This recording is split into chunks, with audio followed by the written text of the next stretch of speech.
Hi everyone, and welcome back to my ramp build part 2. So with one side complete, I was working between the rain to finish the surface on the other side and put the platform on. I had made a bit of a promise to myself that I wouldn't drop in on the ramp until all of the surface was complete and both platforms were complete also. Although I didn't get the handrail finished, the platform was complete. And on June the 27th, I got my first drop in. It was so good. 9 weeks ago, I had a piece of paper with a drawing, and now I'm dropping in on my own vert ramp. Still, I had no handrails at this point.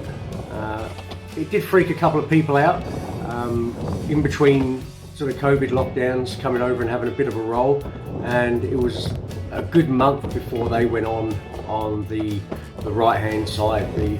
I had the handrails on the left hand side, but the main platform where the ladder was, I just didn't get around to doing it. I had a vert ramp to skate. After coming out of lockdown for a little while, we were back into lockdown, and then I got my first birthday skate solo. So it wasn't kind of what I had planned, but I got it anyway. This was around the time Shane from Revolution Action Sports, Red Ramp Surface, contacted me about a surface for my ramp. Shane was super helpful to deal with, great person, really helpful with everything that I needed with questions, and I definitely highly recommend him for anything ramp or park related if you're in Australia. I couldn't recommend him highly enough. Thank you, Shane.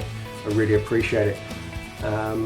After working out what we needed, September the 4th, my sheets arrived at my house, coming from Sydney. I organised freight. They were 3.6 metres by 1.8 metres, that's about 12 by 6 foot. And a good friend of mine, Bucky, actually helped me move them into the backyard. That was quite difficult to sort of carry them through the side of the house. But once I had them in the backyard, I could actually slide them around quite easily on my own.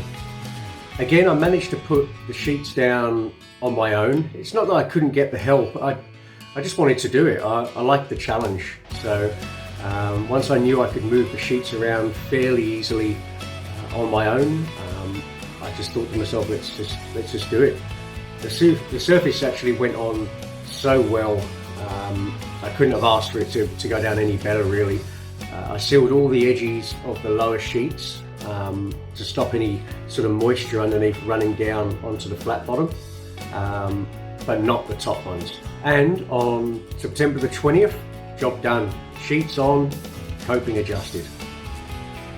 To begin with, the sheets did seem a little bit slick, but I think this was just a film that was over the top of them. I do just have to be aware of the rain that carries the dirt, as it does sit on the ramp and makes it a little bit slick. I also live on a dirt track road, so as the cars are sort of coming past during the summer months and you get a lot of dust in the air, it does tend to sit on the ramp. But just a quick hose down, squeegee it, and literally 15 minutes later with a little bit of wind, 5 minutes in the sun, and I'm good to go. My neighbours have been great. I do get quite a lot of questions about how I go with my neighbours. I did sort of make up my own rules with regards to hours of use. I won't start before 10 a.m. in the morning, and very rarely sort of after 6 p.m. of an evening. I think this really helps with the noise. You know, during the day people are out doing things, but sort of before and after those times, people are sort of relaxing and using their garden. So I think that really helps, just sort of with everybody sort of getting along. Every now and then, you know, sort of maybe a bit later than sort of 6 p.m. if we've got sort of a session that just keeps going, but I do try and stick to that 6 p.m. I'm lucky enough that I finish work at 3 p.m. on most days, so a lot of my use is actually between sort of 3 p.m. and 5 p.m. before most people even get home.